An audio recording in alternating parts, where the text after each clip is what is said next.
Olá, sexto ano, tudo bem?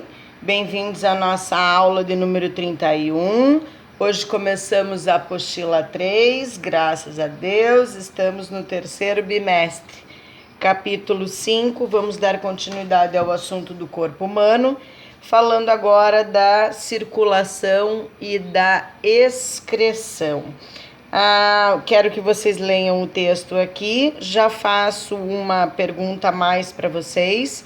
Por que estudar os dois sistemas ao mesmo tempo, a circulação e a excreção? Responde aqui para mim que na próxima aula vocês sabem que a gente corrige. Dando início ao assunto, então, o sistema é chamado de cardiovascular, o circulatório, que é responsável pela circulação, porque ele é formado por duas partes, pelo coração e por vasos sanguíneos, tá? Nesses vasos sanguíneos é que circula o sangue. E o que é o sangue? É o meio de transporte para distribuir para o corpo todo oxigênio, gases, né? Retirar e distribuir gases, nutrientes, hormônios e o resíduo do metabolismo celular, o resto da produção da célula. Como esse sistema aqui ele é formado, ele é um circuito fechado, a gente diz que é circulação fechada, tá? É formado por 3 tipos de vasos: as artérias, as veias e os capilares sanguíneos. As artérias levam sangue arterial. Elas são bem grossas porque elas têm uma pressão muito alta, porque a função, essa pressão é para poder impulsionar o sangue para o corpo inteirinho. E o sangue tem que subir para a cabeça, que está contra a força da gravidade. Então a pressão é alta. A pressão que existe aqui dentro, a pressão desta artéria aqui, ó, o quanto esta parede estica, é 120 milímetros de mercúrio. É medido em mercúrio porque o mercúrio é um metal líquido muito sensível, né, à variação. As veias transportam sangue venoso, são menos espessas porque o sangue volta com a força desta bombeamento aqui, e tem essas válvulas aqui que são válvulas de retorno para não deixar o sangue voltar. Caso essas válvulas não funcionem direito, provocam as varizes, tá? A pressão que estas veias sofrem aqui de dilatação e de extensão, de contração e dilatação, é de 80 milímetros de mercúrio. Por isso que a pressão é 12/8, a pressão arterial, né? Que é essa aqui, ó, tá escrito aqui, tá?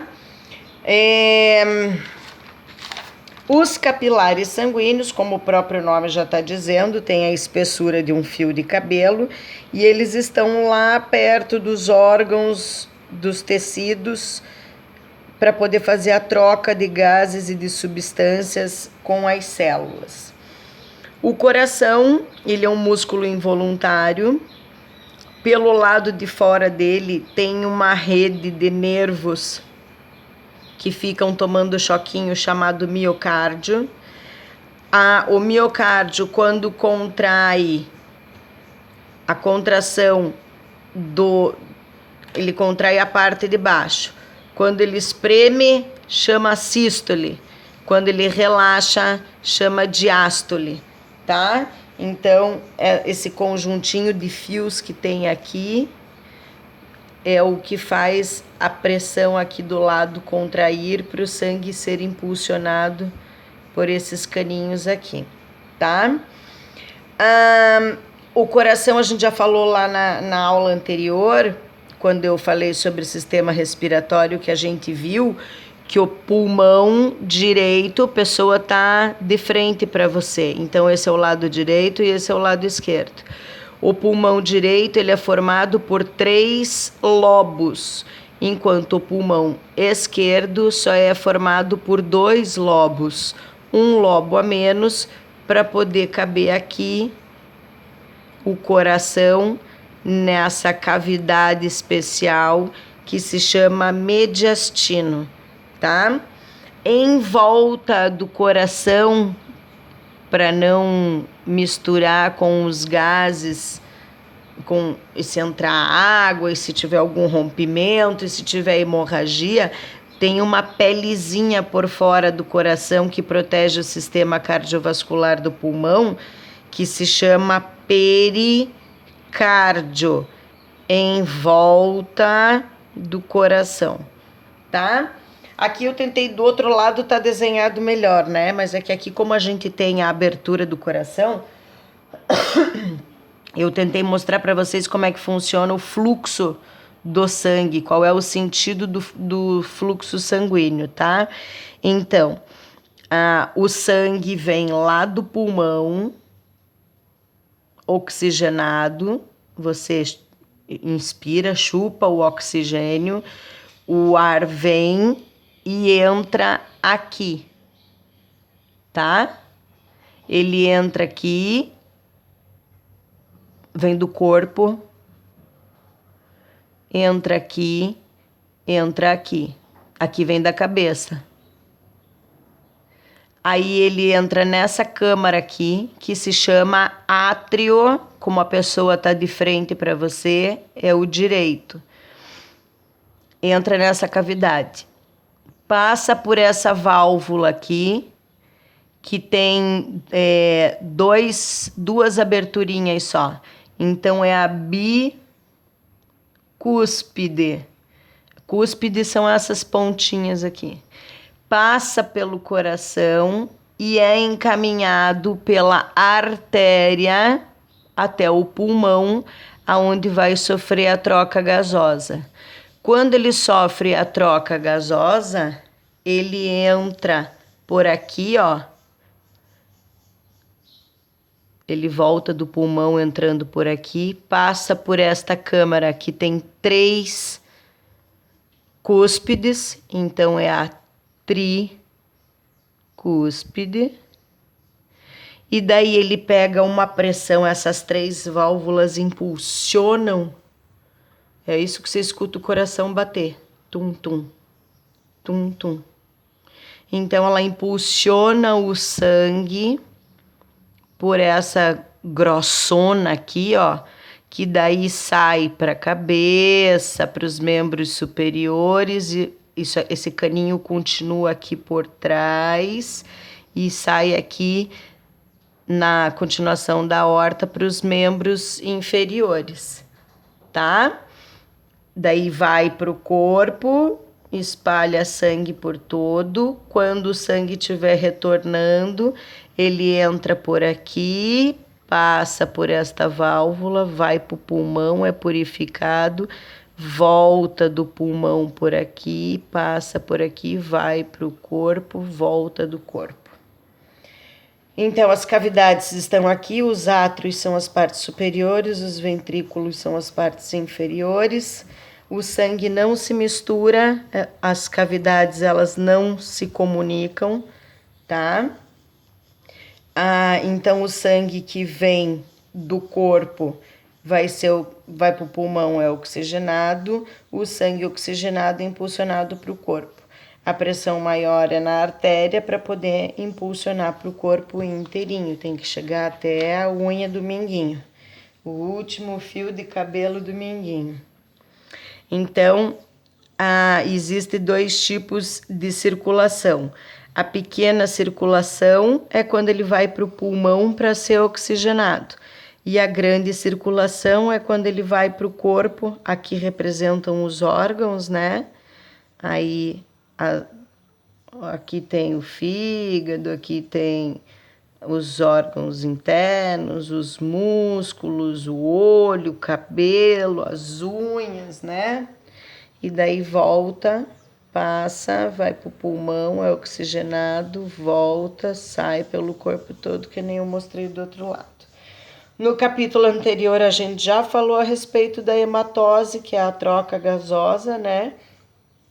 Que ocorre dentro dos alvéolos pulmonares, que ar entra por dentro do alvéolo, faz uma pressão tão grande que ele empurra o oxigênio.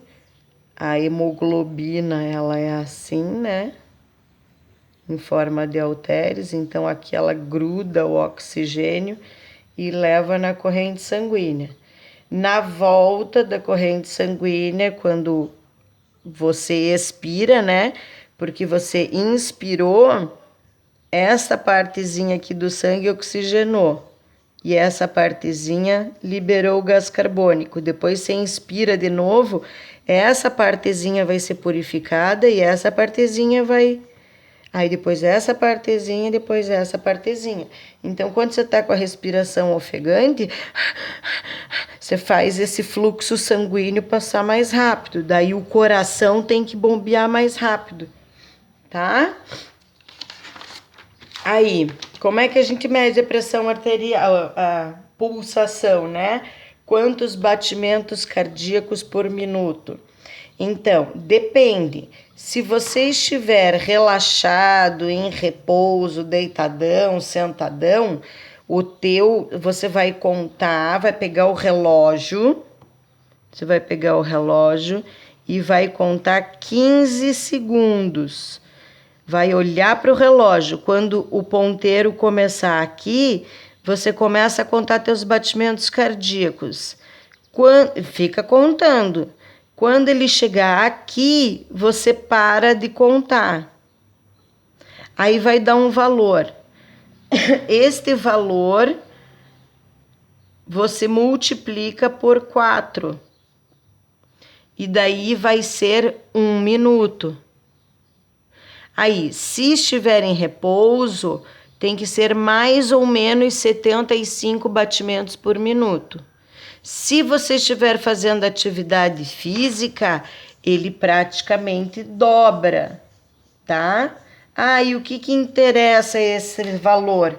Interessa porque a alteração do batimento cardíaco indica que tem uma alteração dentro na pressão sanguínea e que daí isso pode ocasionar alguns problemas. Cadê? Aonde que tá falando que eu li? Aí, realizar exercício, não fumar, manter o peso e executar algumas atitudes, né? Benéficas para o coração. Se esse valor tiver alterado, você tem que procurar um médico, né? Um cardiologista, tá? Aí, as varizes. Então, o que acontece? As varizes são aquelas marcas do nosso sangue parados, coagulados dentro da veia. Não pode apertar porque dói, não tem para onde ir, senão estoura a veia. O sangue vai acumulando e vai coagulando. Então, o que acontece? O que tem que fazer? Tem que fazer uma compressa de água quente para dar uma relaxada, para o sangue liquefazer de novo e deitar com as pernas para cima. Geralmente a gente deita na cama assim, que é a parede. É a cama. Bota a cabeça aqui e bota as pernas assim encostadas na parede, as pernocas para cima, porque daí você vai ajudar o retorno sanguíneo, porque tudo isso é um problema de retorno sanguíneo, tá?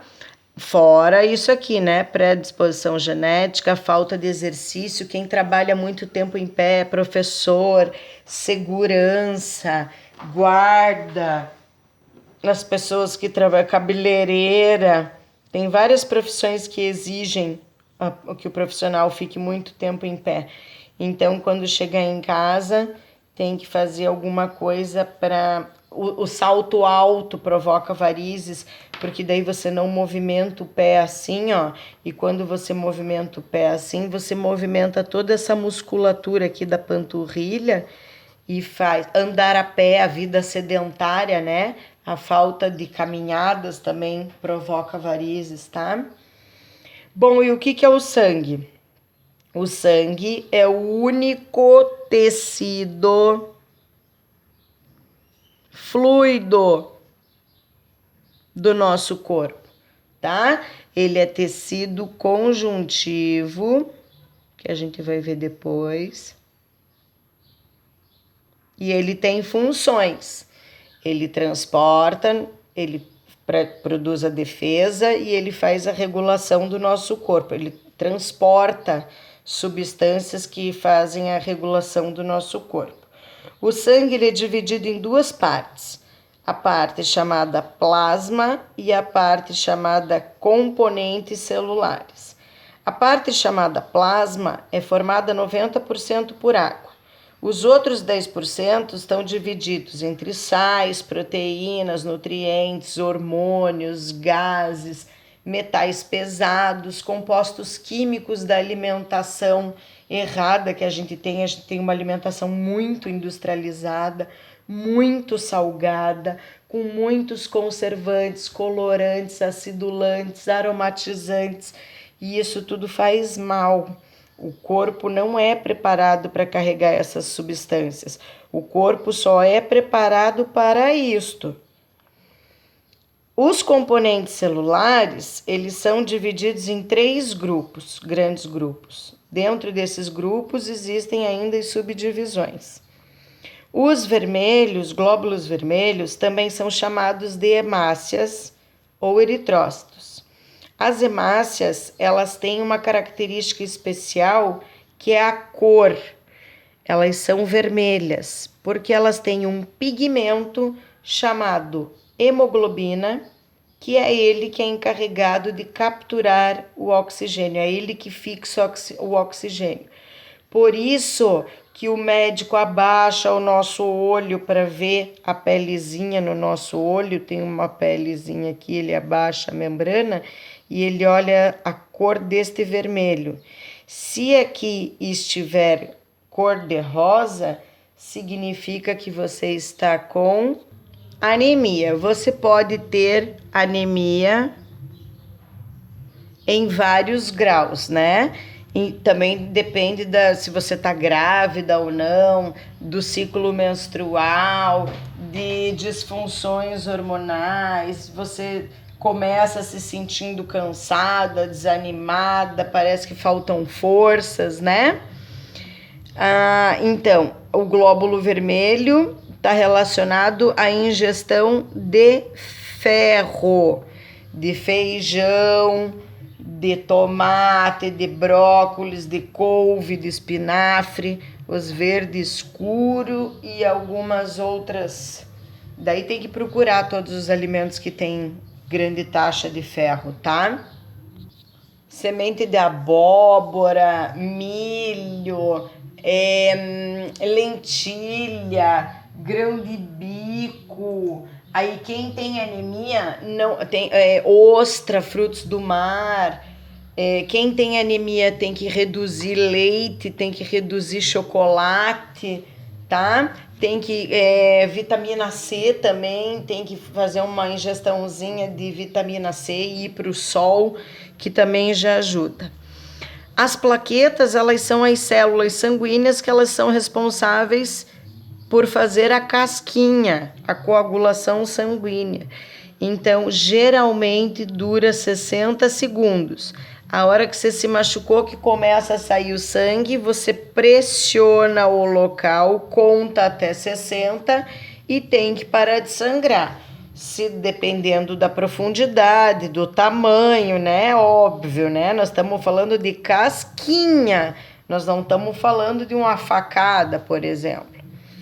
Os glóbulos brancos, eles também são chamados de leucócitos e a função deles é a defesa do nosso organismo contra os agentes externos, vírus, bactérias, poluição, metais pesados.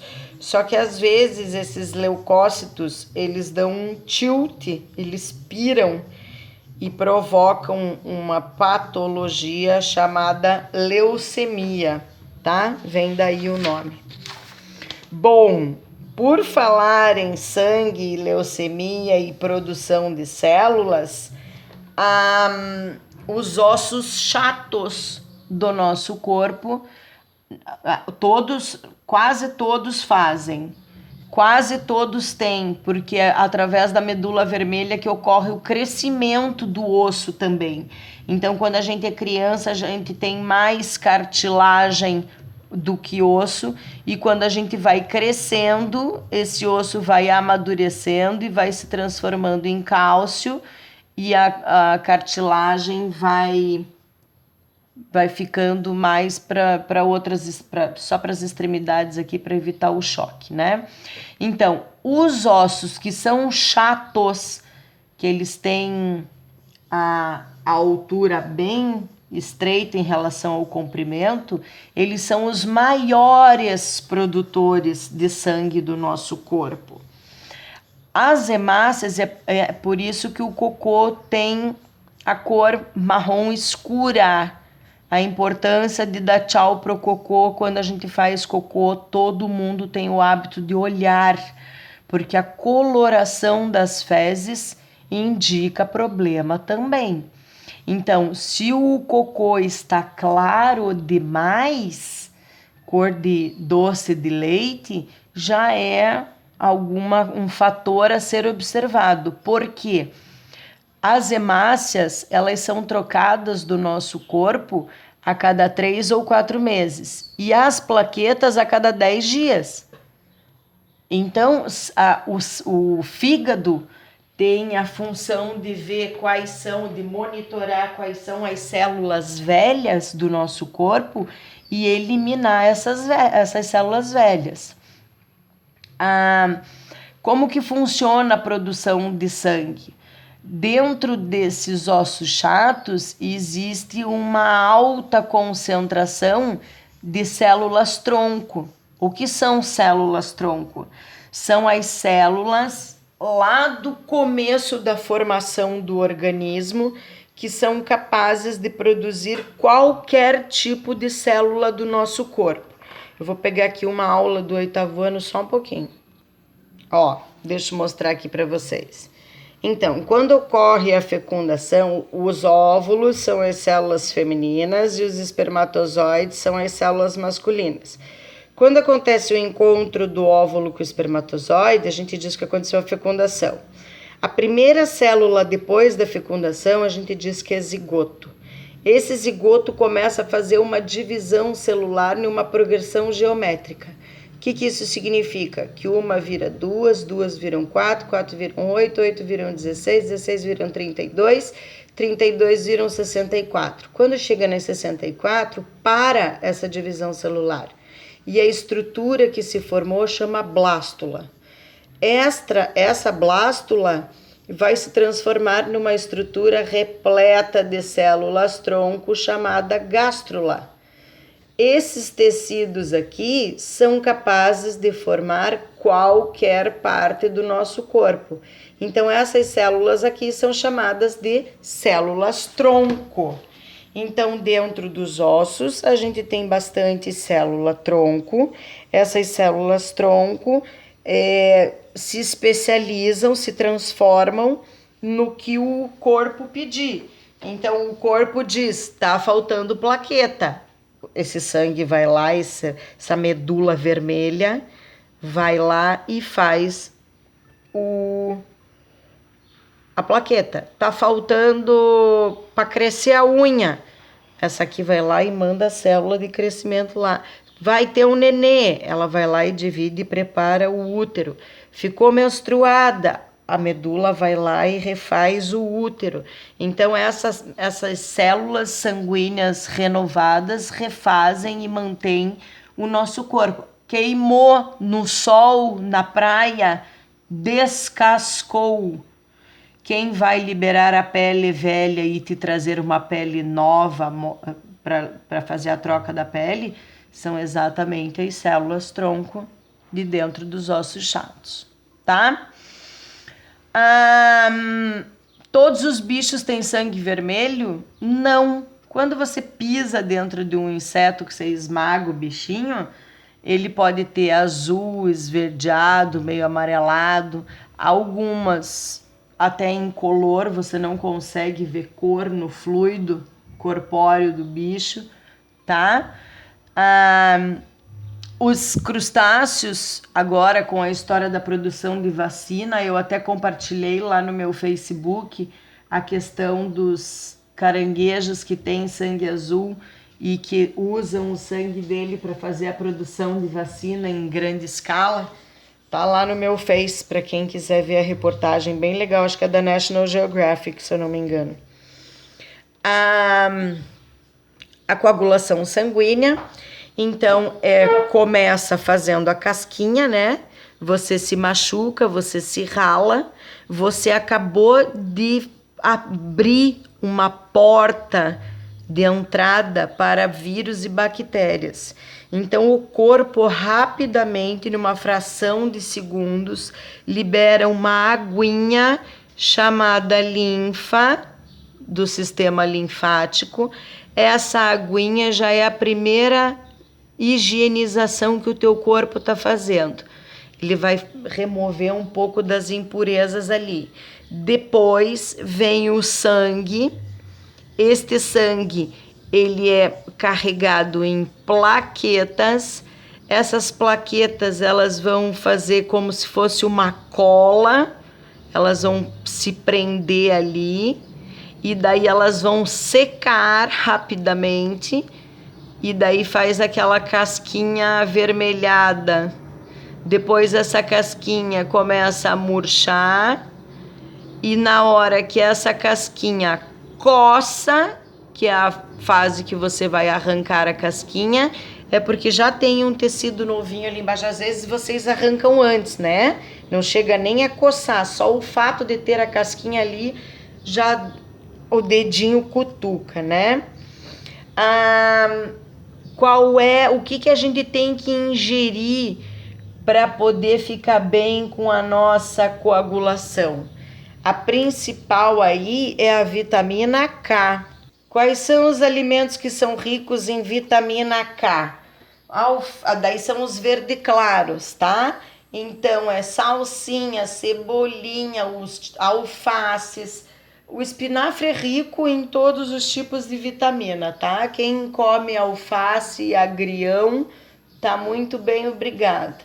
Os feijões, todos os tipos de feijão, o kiwi, as uvas, as amoras, framboesas, algumas castanhas, castanha portuguesa, castanha do Pará, os queijos, a pera, tá? Aquela maçã verde, pera verdinha, todos esses verdes claros são ricos, alimentos ricos em vitamina K.